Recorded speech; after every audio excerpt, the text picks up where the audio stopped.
Welcome to the Electric Wire Podcast. We bring you news and views on the most pressing issues facing Wisconsin's electric industry, from policymakers, executives, and customer and environmental advocates. Bringing you these discussions, we are the Customers First Coalition. Here's your host, Executive Director Kristen Jilks. Welcome to the Electric Wire. I'm your host, Kristen Jilks. Over the next several episodes, we're going to be taking a look at energy provider models here in Wisconsin. Today, we're joined by Jeff Keebler, Chairman, President, and CEO at Madison Gas and Electric, an investor-owned utility based right here in Madison, Wisconsin. Madison Gas and Electric is the only investor-owned utility that is part of the Customers First Coalition. EIA classifies utilities into three ownership types: investor-owned utilities, publicly run utilities such as municipal utilities, and cooperatives. Investor-owned utilities, or IOUs, are large electric distributors that issue stock owned by shareholders. Almost 3/4 of utility customers get their electricity from these companies. Publicly owned utilities include federal, state, and municipal. And in Wisconsin, we are home to 81 cities, towns, and villages that own and operate a municipal electric utility. Cooperatives or co-ops are not-for-profit, member-owned, and member-governed electric utilities. Here in Wisconsin, since 1907, the Public Service Commission has been responsible for the regulation of the state's utilities, including those that are investor-owned and municipally owned. The Public Service Commission staff includes auditors, accountants, engineers, rate analysts, attorneys, planners, research analysts, economists, consumer analysts, consumer specialists, court reporters, and paraprofessional and administrative support personnel to help evaluate the finances and operations of the state's utilities to determine appropriate rates and service standards for customers. These experts work in an advisory role to the three commissioners who make the final decisions to set the utilities' rates, programs, offerings, business agreements, and large construction projects. Today, we are joined by Jeff Keebler, who has been the CEO of Madison Gas and Electric since 2017. He is going to share some personal and company insights, as well as more about the investor-owned utility model. Our next two episodes will feature those representing the municipal utilities and electric cooperatives. There are key stakeholder groups such as consumer advocates, labor, and environmental groups that we'll dedicate future episodes to as well. Thanks for listening. And now here's my discussion with Jeff Keebler. Well, thank you so much, Jeff, for joining us here on the Electric Wire. We are honored to have you as our special guest today. Well, thanks for having me. Great to be here. Get us started. How did you get into this industry? So I actually started in the industry straight out of college. I went to UW La Crosse and then moved to Madison and started at Madison Gas and Electric. Started out in our gas regulatory area. So I was exposed to a lot of the regulatory process, rate setting, those sorts of things. From there, I moved into our trading area. So I got to understand the market, both the gas market and the electric market. And then my next movement was actually into our customer service area. So I really got to hear the voice of the customer and sit on phone calls with customers and understand what some of the challenges they're facing. And so it really prepared me to get into my role that I'm in now, and really think the preparation was fantastic for the point of time that the industry is in. What was your major at UW La Crosse? So economics and finance. So I get a lot of questions on, am I an engineer? And the answer is no. As you were on your leadership journey through the company and you became the CEO, were there goals that you set for yourself as a leader, or have you set goals for the company that you've been really proud of? Yeah, so MG&E is known as your community energy company, and we take that to heart. So a lot of the goals that have been set either by me or by others within the company are really about engaging with our community. And as as a public utility, we're able to do that. And we have a unique service territory that we're relatively small. So community partnerships and being a partner for good in the community has really been a goal of ours. We've set a lot of renewable energy goals, sustainability goals that I'm proud of, that I'm sure we'll get into some of that in a little while. Well, as you know, we're talking about the different utility models in this series. And so I wanted to get things rolling by talking about what, from your view, are some of the main functions and objectives of investor-owned utilities, and give us an idea of how MG&E compares to other investor-owned utilities in the state and in the nation. So our function, we are a public utility, first and foremost. We happen to be investor owned, which is just means that investors have put money into us, and we're traded in the marketplace as a publicly traded utility. But we're a public utility first and foremost. So that means we're here to serve the public. There are a lot of different things that go on with regulation. You'll hear me talk about a concept called the regulatory compact, which is really the mechanism in which regulation works. And what that regulation really does is assuring that we are set up well to be able to provide natural gas and electric service to all customers, and customers can receive the benefit of that in a fair, equitable, transparent manner. A lot of things we talk about are safety and reliability, and really the process is set up and designed to assure that we're in a position to provide safe and reliable electric and natural gas service. We talked about other utilities, so there are other utilities serving the state. Many other there are different types of utilities also. So we're investor-owned utility. There are also municipalities that have utilities or co-ops. When you think about an IOU, there are a handful of utilities in the state. I think about the larger ones. So it's MG&E, it's Alliant Energy, it's Xcel Energy, it's WEC Energy Group, who has We Energies and Wisconsin Public Service Corp. And we're all generally similar. There are some differences between us. Those differences primarily are around size. We're smaller than the others, and we think that's an advantage. And then it's also size of service territory. So we are in Dane County primarily. We have some western part of the states on our gas side, but we tend to focus on Dane County and are able to participate with the county, with our customers and with our community to again, really be your community energy company.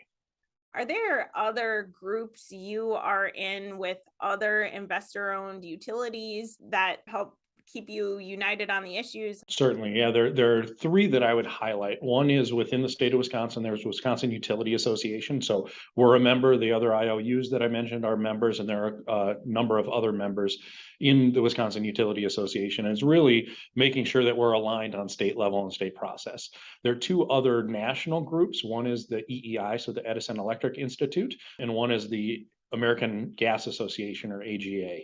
And those are national entities, one focused on electric, one on natural gas, that we really get together and we're able to understand what others are doing in all kinds of different topics. Some of it is on policy, a lot of it is on operations from a safety or reliability aspect, how people are doing other things so we can learn from one another. So those are the three primary groups that we're involved in, and there are some others, but those are the major ones. One of the similarities among investor-owned utilities and many utilities that have been serving the public in the state is the length of service, the length of time you've been a part of the communities that you serve. Can you tell us about how long MG&E has been around, and also some of the other investor-owned utilities? Yeah, you're exactly right, Kristen. We've been around for a long time. So MG&E has been around for over 150 years.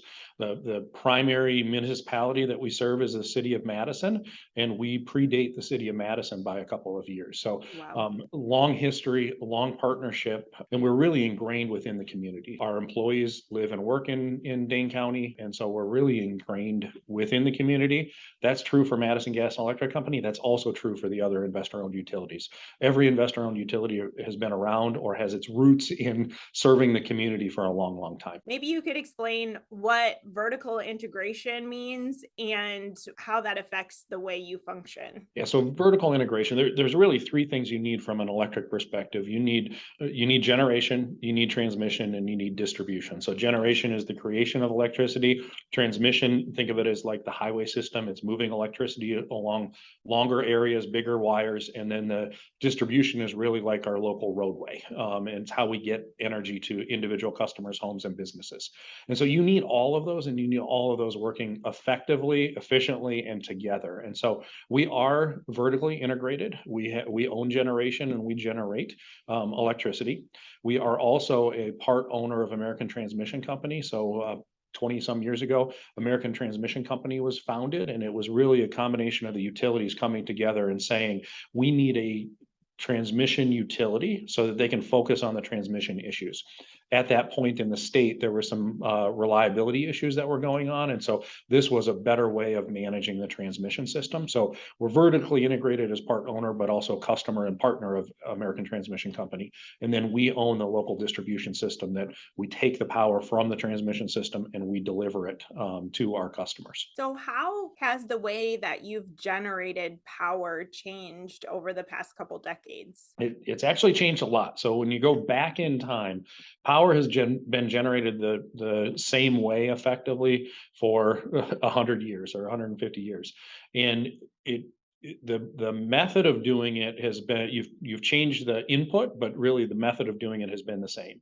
And it's been primarily coal and natural gas, so fossil fuel delivered energy. Now we're changing the way we're doing that. We have some new technology that is, from a technical perspective, generating the same way, but it's using the wind to generate. We have other technology such as solar that's actually generating differently. It's called an inverter-based technology. So you don't have spinning parts and pieces. You have an inverter that actually creates the electricity from the light, from the sunlight. We've done a lot of work. We, as in Madison Gas and Electric Company, but also the other utilities in the state and the other utilities across the country. And we're moving away from the fossil fuel derived electricity and we're moving towards the renewable electricity. There are pros and cons to both, but we think climate change is a real issue and we want to address that issue.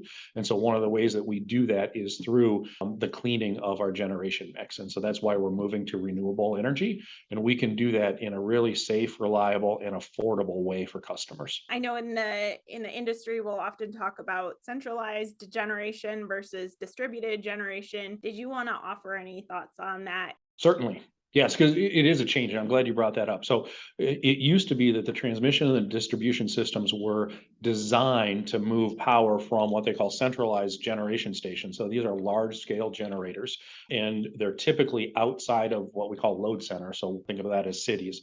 And so the transmission system was designed to bring a lot of power from outside the city to inside the city, and then the distribution system moved it around.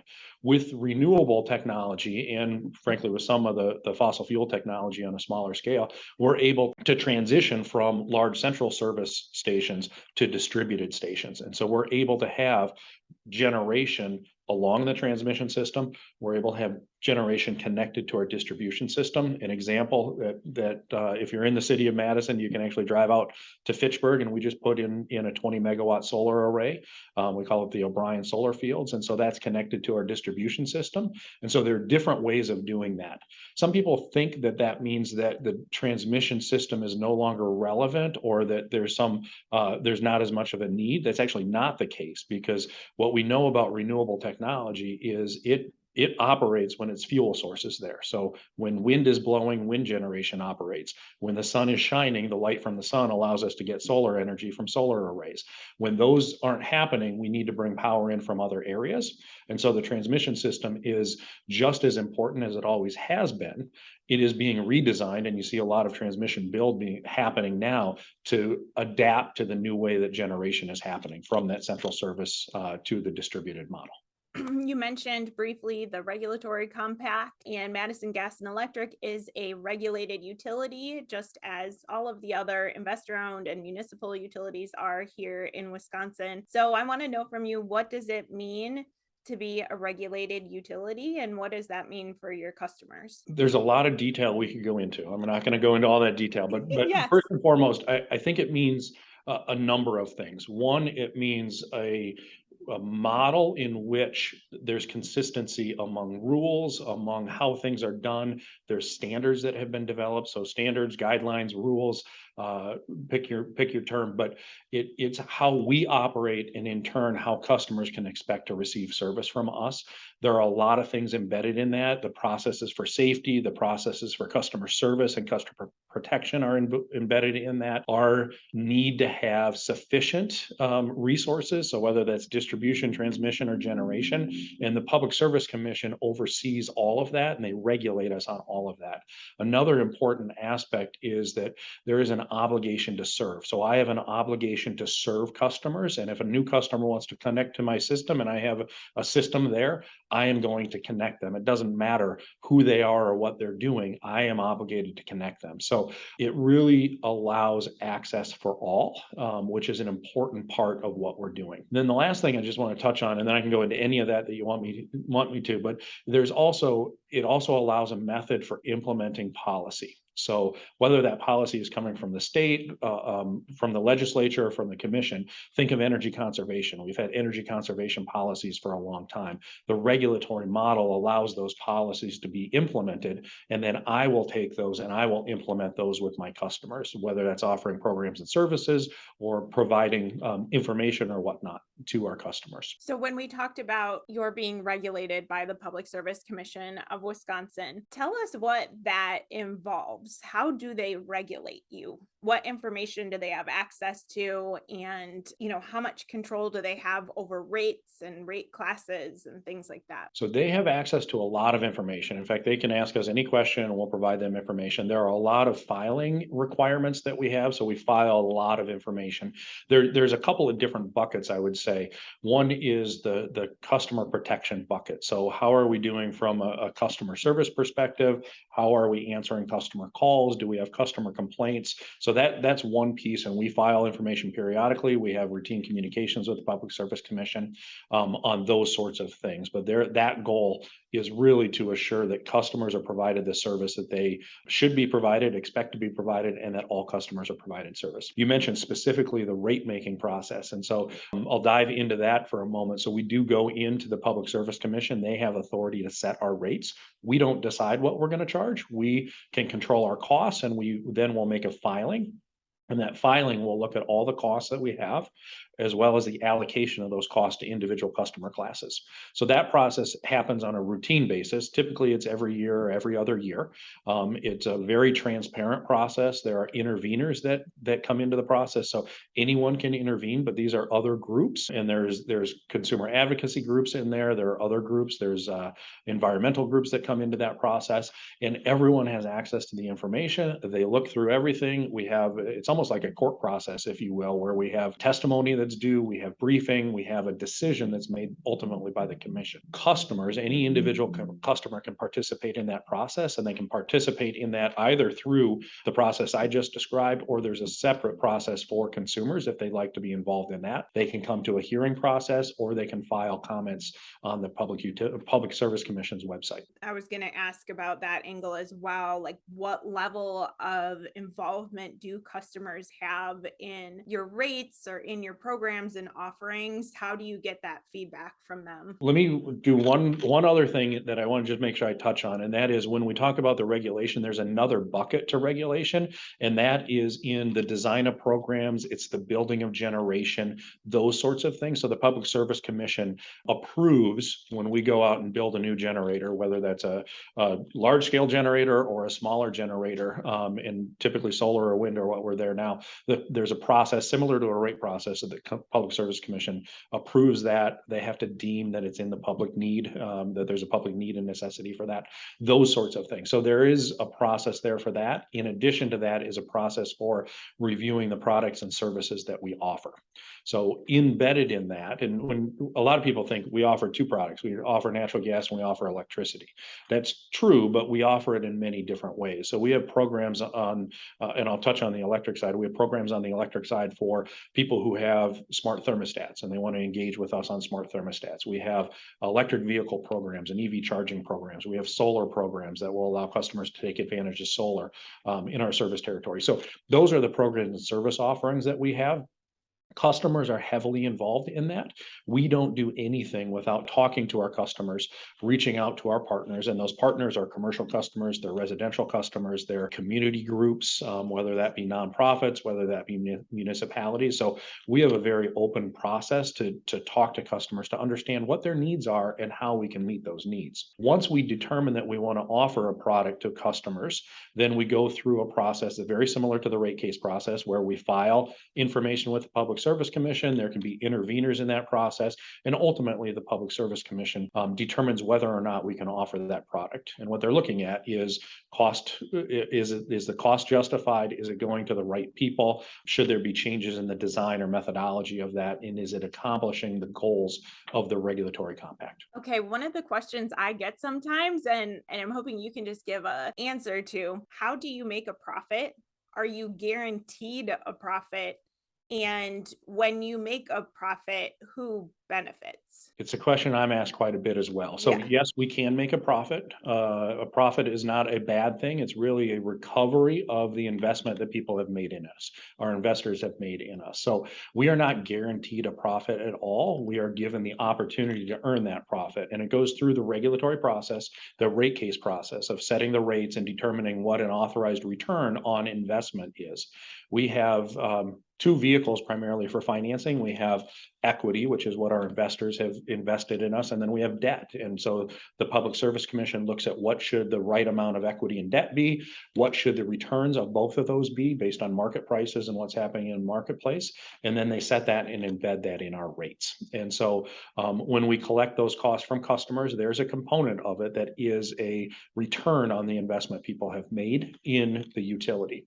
Then investment is really important, however. We're a capital intensive industry, meaning that we invest in a lot of things, whether that's pipeline or distribution pipe or wires, whether it's through the transmission process with ATC, or whether it's generation. We have a lot of capital intensive projects that we do. So that investor is what's actually allowing us to invest those funds in those projects. And so they deserve a return on those funds. I should note, most of our investors over time have been, MG&E has a slightly different investor mix than some of the other investor-owned utilities. We have about half of our investors are what we call retail investors. So they're people like you and me. They're not big companies or big investment companies. And so we engage and interact with those investors as well. And then we have another subset that is really, I'll say, retirement funds. So most of the time when people think about investors, they think about someone sitting in a 100-foot or 100-story building on Wall Street. That's not the case with utility investors. A lot of utility investors are retirement, saving for retirement. They're the people that you meet on the streets, and they're our customers, frankly. Okay, speaking of your customers, let's talk about a group of customers that are higher need. I know when I have heard numbers about the percentage of lower income customers that certain utilities offer service to, it's oftentimes a staggering number. How do you offer help to those customers who are struggling to pay their bills, and what programs and protections are in place from the Public Service Commission or from the state to partner with you to help keep those customers being served? Right. So affordability, first and foremost, is key for us. We know energy has to be affordable for all. We look at a number of different things to determine that affordability, right? What our rate increases have been compared to CPI or other measures. But another thing we look at is energy burden. What's the burden of energy on someone's overall cost structure and what they're paying for? We do have a large number of customers. It is staggering. You use that word. It is staggering the number of customers who need help paying for their bill or who have affordability issues. So we have a number of different ways that we work with customers. First, we work with them directly. So one-on-one, they can call us. We have a call center right in the basement or right in the first floor of the building I'm in. They can call us and talk to a live person. We also work with local nonprofits and other entities to put protections around those customers. So United Way, they have a service. 211 is the service, so we can call 211 and you can talk to someone and they can help you not just about utility bills, but also about housing or your workplace or any number of things that people need help with.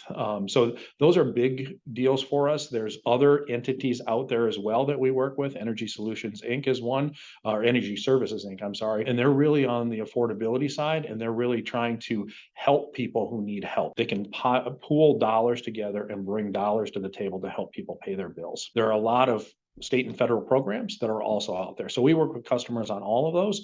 We work with the commission on those as well. One of the ways that people can save money on their energy bill, obviously, is through energy efficiency measures. How does energy efficiency fit into your business model, and what programs are available to customers to help with their own energy efficiency measures? Energy efficiency is a key program for us. It's a key, I guess program is the right way to think about it. And we've been focused on energy efficiency for a long time. Energy efficiency does a couple of things. One, when you think about it from a climate perspective, there's three things that we need to do, and these are embedded in all of the climate science. We need to clean our generation, we need to electrify what we can to get off fossil fuel, and we need to use energy wisely. So that's the energy efficiency component. We've been doing that for a long time, and our customers have been doing that for a long time. There's another component of it, though, is when we use energy efficiently, it means that I don't have to invest or build more distribution capacity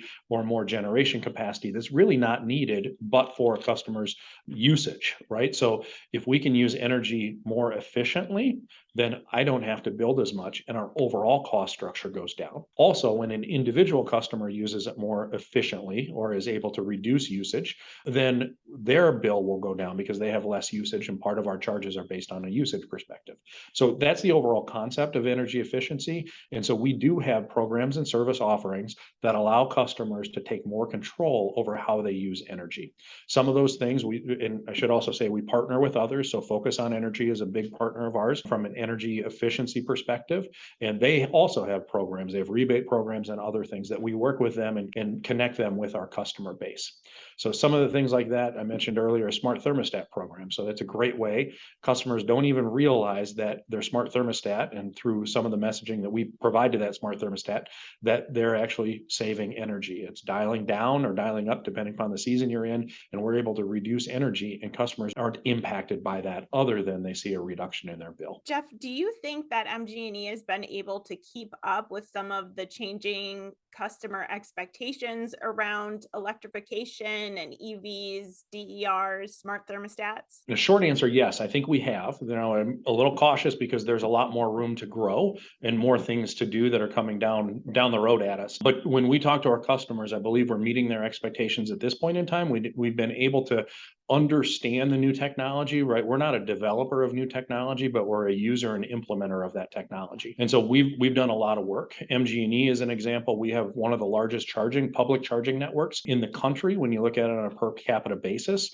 our customers are really early adopters of electric vehicles and electrification. We've worked with a lot of the local dealerships around here to explore the benefits of electrification and EVs and how they sell their vehicles to customers. So there's a lot of work that we've been doing. We talked earlier about the regulatory process and the approval process for new services. We just received approval from the Public Service Commission on new electric charging tariffs. So how we are able to offer electric charging to more and more customers. And so whether you're a fleet or whatnot, we have programs and service offerings for that. There's a lot more coming down the road. So, we're working on how do we again help with charging? How do we help with solar? We have programs and services for all residential and business customers on solar. So if they want to have a particular percentage of solar or buy into a solar array, we can provide those services to them. I think I've heard you say this before, but as you're changing your generation fleet, you're also offering programs to customers who may want to go further faster than you can as a company. And we've talked a little bit about the solar options. Did you want to expand on that any more about the specific programs? Yeah, absolutely. Thank you for the question. And you're right. Further faster is something I say quite a bit, and it means a couple of different things.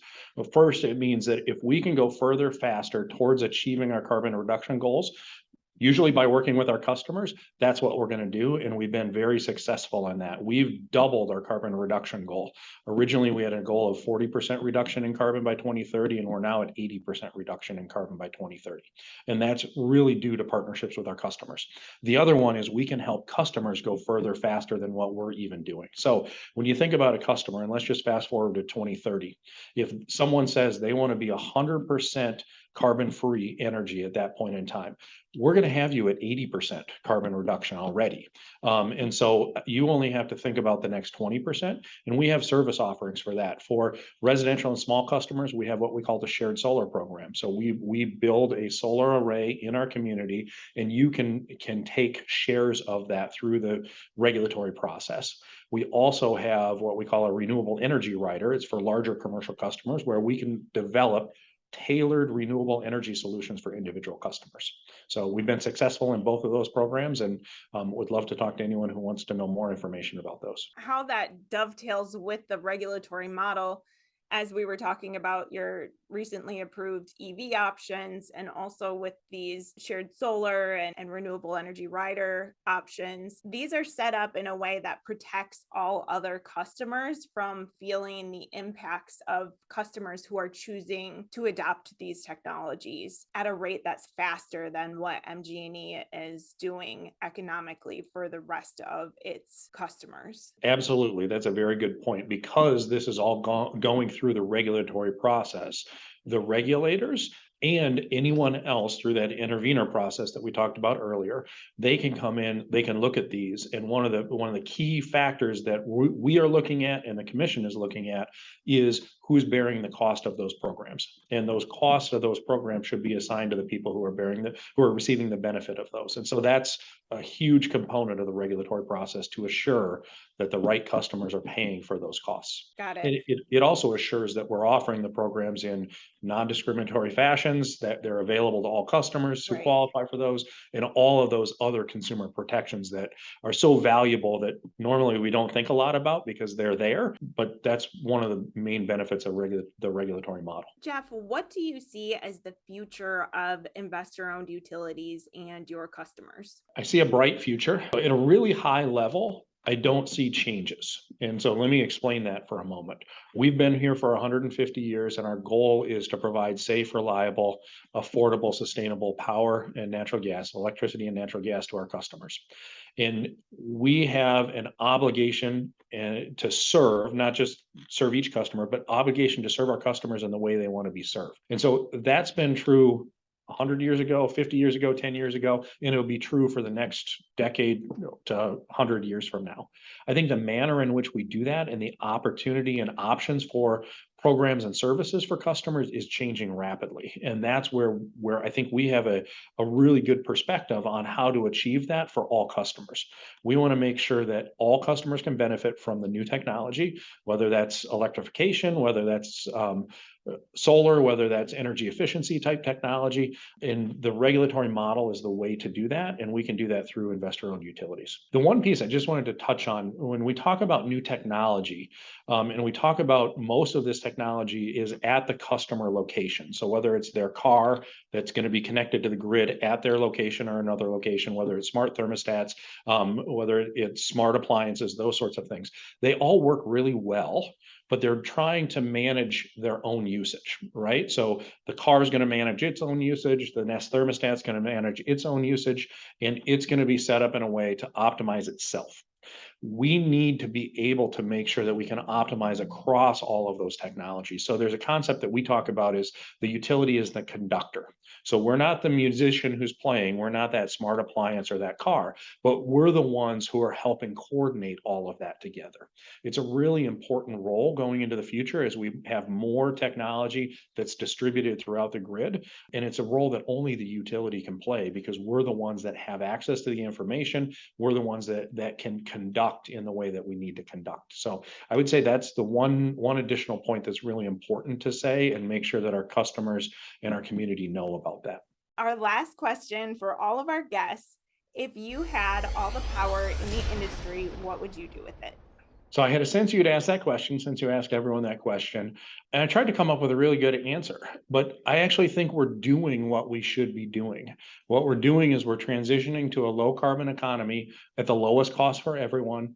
We're allowing everyone to participate in that transition. We're doing that through developing innovative programs for customers. We're building out infrastructure, whether it's electric charging, whether it's transmission infrastructure. We're working with customers on electrification and energy efficiency. So the ultimate goal of the public utility is to provide safe, reliable, affordable energy for all. And that's really what we're doing. And so if I had all the power in the industry, I'd go faster, but I wouldn't change the pathway that we're on or what we're doing. That's perfect. And I appreciate that. As you're talking, I'm thinking, I think you're the first CEO I've ever had on. So you're probably the closest to having all the power in the industry. That was a good. That's not true.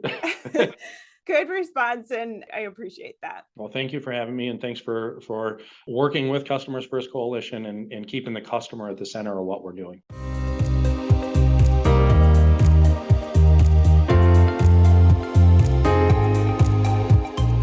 Thank you to all of our listeners for tuning in. Please support our work. You can subscribe to the Electric Wire podcast if you haven't already, and you can follow us on Twitter at The Electric Wire. Thanks also to the members of the Customers First Coalition for supporting this podcast. Our members are Dairyland Power Cooperative, Madison Gas and Electric, the Municipal Electric Utilities of Wisconsin, WPPI Energy, the Citizens Utility Board, the International Brotherhood of Electrical Workers Local 2150, and the Wisconsin Electric Cooperatives Association. Thanks again for listening. We'll have a new episode next month.